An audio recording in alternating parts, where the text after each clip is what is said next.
कि अगर हम ऊपर जाते ही नहीं, कुछ हो जाता, नीचे ही हमारा ट्रेन मिस हो जाता, फ्लाइट मिस हो जाता, कुछ चीज़ जो हमें वहाँ पे जाने से रोकता तो क्या होता। जो हमारे यहाँ के लोकल पॉलिटिशियंस हैं उन्होंने बेसिकली बताया था कि ऐसे सिचुएशंस में आपको गवर्नमेंट जॉब मिलता है जब आपके घर से कोई ऐसे आतंकवादी हमलों में शहीद हो जाता है। तो एक गिल्ट भी था कि ये जॉब मुझे इसलिए मिल रहा है क्योंकि मेरे पापा का बलिदान इस देश के लिए और इस हिंदू धर्म के लिए लिया गया और दिया गया, इसके वजह से ये जॉब मुझे मिल रही है। ताकि यहाँ के लोगों ने भूल गए थे आपको जॉब के रिलेटेड, तो वो टाइम पे आपको कौन सपोर्ट कर रहा था? आज हमारे साथ है आसावरी जगदाले मैम, जो हमें उनकी नई शुरुआत और उनकी इतनी मुसीबतों से उनको ये जो शुरुआत मिली है, उनकी शुरुआत के टाइम पे उनके साथ कौन था, कैसे उन्होंने ये सब कुछ किया, आइए जानते हैं और उनसे बात करते हैं। मैम, ये टाइम पे मतलब पहलगाम के टाइम पे आपको इतनी ज़्यादा सपोर्ट, यहाँ पे आपका नया दौर शुरू हुआ, नई शुरुआत शुरू हुई है, उस पर आपका क्या कहना है? ये नया जो दौर मेरी लाइफ में शुरू हुआ है वो मेरे लिए एक कह सकती हूँ कि मैं एस्केप है जो मुझे वो यादों से थोड़े टाइम दूर रखता है। मैंने पीएमसी अभी एक 15 to 20 डेज़ पहले ही ज्वाइन किया है एज अ क्लास 2 ऑफिसर, और ये मेरे ऊपर एक बहुत बड़ी रिस्पॉन्सिबिलिटी है। बट यहाँ तक पहुँचने के लिए बहुत ज़्यादा कठिनाइयों का सामना मैंने किया है। जब ये इंसिडेंट हुआ था 22 अप्रैल 2025 के दिन, तो उसके बाद जब हम वापस अपने घर आए, मेरे फादर के सब लास्ट राइट्स होने के बाद कई सारे पॉलिटिशियंस हमारे घर पे आए, हमसे मिले और उनको बहुत बुरा लग रहा था कि हमारे साथ ये इंसिडेंट हुआ। उसके बाद गवर्नमेंट ने कुछ प्रॉमिसेस किए थे कि वो मेरे जो फैमिली है उनमें से किसी एक को, मतलब अभी मैं अकेली हूँ तो मुझे जॉब दे देंगे गवर्नमेंट में। बट उस चीज़ को वो शायद 2-3 महीने बाद भूल गए, और उस चीज़ को उन्हें याद दिलाने के लिए और ये जॉब का काम करवाने के लिए मुझे बहुत ज़्यादा एफ़र्ट्स लेने पड़े। मेरी मम्मी ने पता नहीं 100 से ज़्यादा लोगों से शायद बात की होंगी, व्हाट्सएप पे उनको मैसेजेस में लिखा होगा। हमेशा हर किसी नए व्यक्ति से बात करते वक्त उन्होंने हर बार वो इंसिडेंट एक्सप्लेन किया है, उन्हें समझाया है कि हम कौन है, कहाँ से आए हैं और क्या हमारे साथ हुआ है और हम उनसे क्यों कनेक्ट कर रही है। हर बात उन्हें बताने के लिए वो बहुत ज़्यादा इमोशनल हो गई उस समय। बहुत ज़्यादा उसको वो मेंटली बहुत डिस्टर्ब भी थी। हम सब भी बहुत डिस्टर्ब है क्योंकि 1 साल से हमारा जो एक सबसे बड़ा मैं कहूँगी कि फैमिली का बैकबोन होते हैं फादर, वो हमारे साथ नहीं है। और इस बात को 1 साल हुआ है, ये हमें लगता ही नहीं है। हमें लगता है हम अभी भी आज भी बैसरन वैली में ही कहीं बैठे हैं और हमारे सामने वो टेररिस्ट आया है और वो हमारे लोगों को पूछ रहा है कि तुम हिंदू हो या मुसलमान, और अगर मुसलमान है तो कलमा पढ़ो। आज भी वही लग रहा है कि हमारे लोगों को मार दिया जा रहा है। ये ही फीलिंग को लेके हम लोग 1 साल से जी रहे हैं।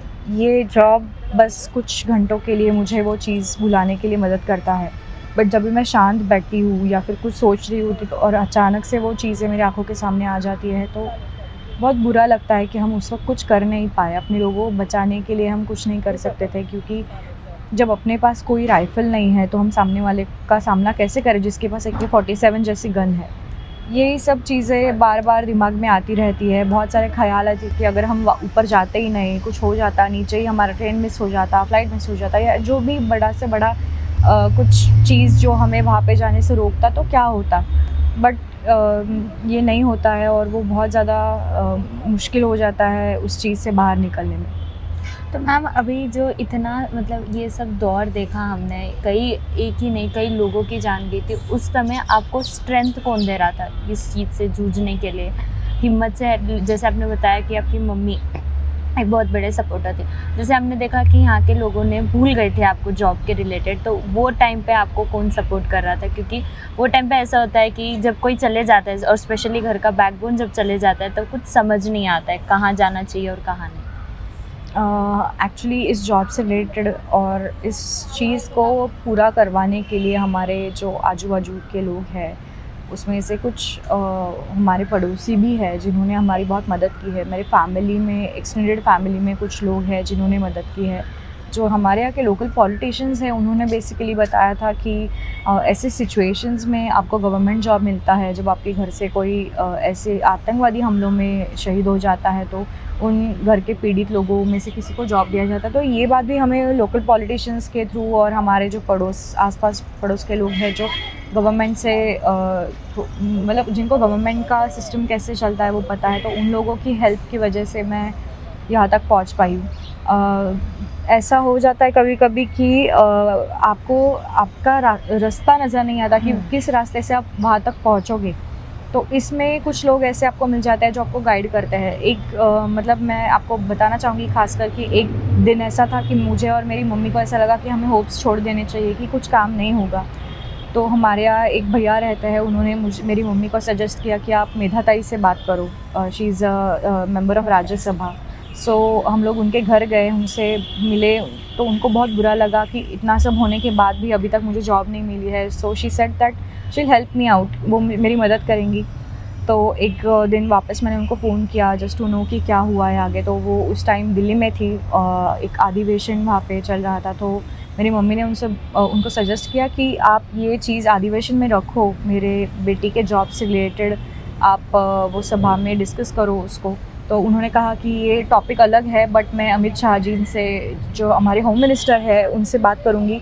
और फिर वो उनके ऑफ़िस में गई और उन्होंने एक लेटर लिखा मेरी तरफ़ से और मेरी फ़ैमिली की तरफ से, जिसमें उन्होंने मेरे जॉब से रिलेटेड कंसर्न डाला।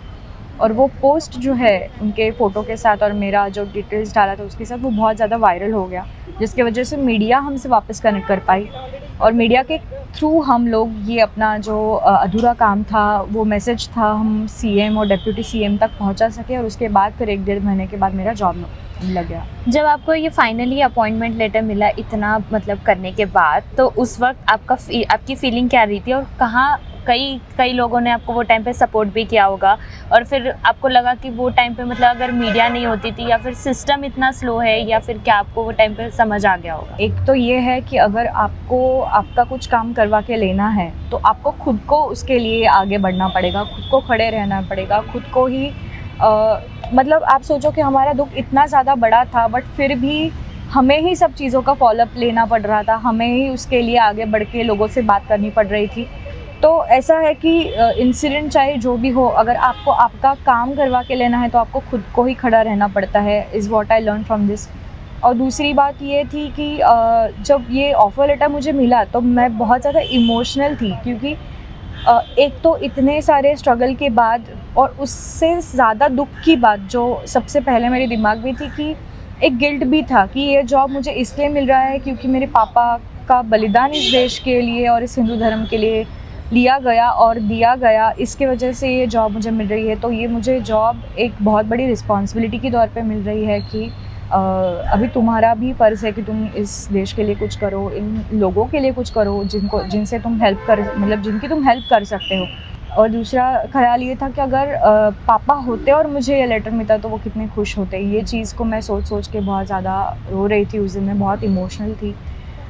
यही था, बस फीलिंग यही था। तो अभी आपका यहाँ पे पीएमसी में जो आपका रोल है वो कैसे जा रहा है? आपको यहाँ पे क्या-क्या चीज़ें सीखने मिल रही है? क्योंकि ये आपके लिए पूरा एक नया साइकिल है, तो आपके लिए मतलब आप समझ लीजिए नया इंटरवेंशन या कुछ नया चीज़ हुई है आपके लिए, तो आपके लिए पूरी जर्नी कैसी जा रही है? एक्चुअली मैं कहूँगी this is a new life for me, because इससे पहले मैं I have been working in a corporate as an HR. So वहाँ का कल्चर और यहाँ के वर्क कल्चर में बहुत ज़्यादा डिफरेंस है। यहाँ पे बहुत ज़्यादा मैनुअल वर्क है, वहाँ पे ज़्यादा सिस्टमैटिक वर्क था। बट यहाँ पे सीखने लायक बहुत चीज़ें हैं। I think PMC is very vast. इसको सीखने में मुझे एटलीस्ट 3-4 साल तो आराम से निकल जाएंगे, सब चीज़ें समझते। अभी मुझे 2 महीने का ट्रेनिंग पीरियड दिया गया है, जिसमें मुझे कुछ डिपार्टमेंट्स को विज़िट करने बोला है, जहाँ से मैं बेसिक कुछ नॉलेज गेन कर सकूँ, या फिर मुझे एक बेसिक आइडिया आ जाए कि हाउ पीएमसी वर्क्स। तो उसके लिए मुझे 31 मई तक ट्रेनिंग का पीरियड दिया गया है। 31 मई के बाद मेरा एक डिपार्टमेंट फिक्स होगा, जहाँ पे मैं एज अ एडमिनिस्ट्रेटिव ऑफिसर जाके बैठूँगी। फिर वहाँ से मेरा एक्चुअल काम शुरू होगा as a signing person. So let's see, I am hoping कि मैं ज़्यादा से ज़्यादा नॉलेज गेन कर सकूँ। और honestly I am learning all new things every day, and जितना ज़्यादा एक्साइटिंग है उतना ज़्यादा रिस्पॉन्सिबिलिटी का काम है। बहुत ज़्यादा दिमाग को शांत रख के और सबसे हंस के बात करना पड़ता है। Even though people don't like you here, you have to be good to them. Even I know कि लोग बहुत मेरे पीठ पीछे बहुत बातें करते होंगे, मैं जैसे ही मुड़ती होंगी तब मुंह बनाते होंगे, बिकॉज़ डायरेक्टली एक बड़े पोस्ट पे आके बैठना is a very important responsibility that is been given to you, जो लोग सालों से मेहनत करके वहाँ पे जाते हैं। बट इन लोगों से मैं कहना चाहती हूँ कि मैं यहाँ किसी की जगह लेने नहीं आई हूँ, मैं अपनी जगह बनाने आई हूँ। एंड मैं इधर हूँ because I have lost something very important from my life, और मैं फिर भी प्रे करूँगी किसी की लाइफ में ये नहीं हो जो मेरे साथ हुआ है। एंड मेरा मोटिव बस ये है कि मैं अपनी तरफ से अच्छी डिलीवरी दे सकूँ, लोगों को कुछ मदद कर सकूँ। And I want to be a name जो लोग ऐसे करके याद रखे कि अरे हाँ, इनको ये यहाँ पे इसलिए आई थी क्योंकि इनके वजह से कुछ अच्छे चेंजेस शायद आने वाले थे। That is why she is here. जैसे हमने ये भी सुना था कि आप कभी यहाँ के पीएमसी के रास्ते से भी नहीं गए हो और आपको मतलब ये एरिया बहुत ट्रैफिकिंग वाला लगता था, और यहाँ पे मतलब जिस एरिया से आप गए नहीं और उसी एरिया में अभी आप यहाँ पे काम कर रहे हो, तो उस पर आपका क्या कहना है? मैं जब बहुत छोटी थी तो मम्मी पापा के बीच में बैठ के 2 व्हीलर से ट्रैवल करती थी। तो अगर कभी पापा मुझे मेरी नानी यहाँ से बहुत नज़दीक रहती है, she lives in Peth areas, and even my father's old house is in Raviwar Peth. सो वो मुझे यहाँ से लेके भी जाते थे तो मुझे बहुत चिड़चिड़ होती थी। मैं बोलती थी कि मुझे पसंद नहीं है, यहाँ पे बहुत ज़्यादा क्राउड है, बसेस रहती है और मतलब ऐसे लोग खड़े रहते हैं रोड पे वगैरह, तो मुझे अच्छा नहीं लगता था। बट आज जब मैं रोज़ उसी रोड से आती हूँ तो मैं कभी कभी सोचती हूँ कि यार एक दिन ऐसा था कि मैं एरिया को भी हेट करती थी और अभी मुझे वहीं पे वापस मतलब रोज़ आना पड़ रहा है। But which is okay because मैं सोचती हूँ कि तब मैं बस एक सिटीज़न की तरह आती जाती थी। आज मैं एक responsible person as a part of this PMC मैं यहाँ पे आती हूँ, which is like proud feeling also because मतलब मेरे पापा मुझे ऐसा बोलते थे कि मैं चाहता हूँ कि तुम एक ऐसी पोस्ट पे जाके बैठो, नॉट इन गवर्नमेंट बट एक ऐसी पोस्ट पे जाके बैठो जहाँ पे लोग तुम्हें बहुत रिस्पेक्ट से देखें और अच्छे तरीके से याद रखें, तुम्हारा एक बहुत अच्छा ऑरा हो और तुम्हारा सबके साथ बहुत अच्छा रिलेशन हो, लोगों की तुम मदद कर पाओ। मुझे लगता है कि शायद उनके जाने के बाद भी वो एक आशीर्वाद के तौर पे मुझे ये जॉब दिला के दे के गए हैं। इस पे मुझे बहुत ज़्यादा मेहनत करनी है। 1 साल बाद भी उस दिन का दर्द कम नहीं हुआ है, लेकिन आशावरी जगदाले ने दिखाया है कि मुश्किलों के बाद भी ज़िंदगी को आगे कैसे बढ़ाया जाता है। उनकी कहानी सिर्फ दुख की नहीं बल्कि हिम्मत और नई शुरुआत की है। कैमरा पर्सन अजय के साथ हरजीत कौर, पुणे मिरर से।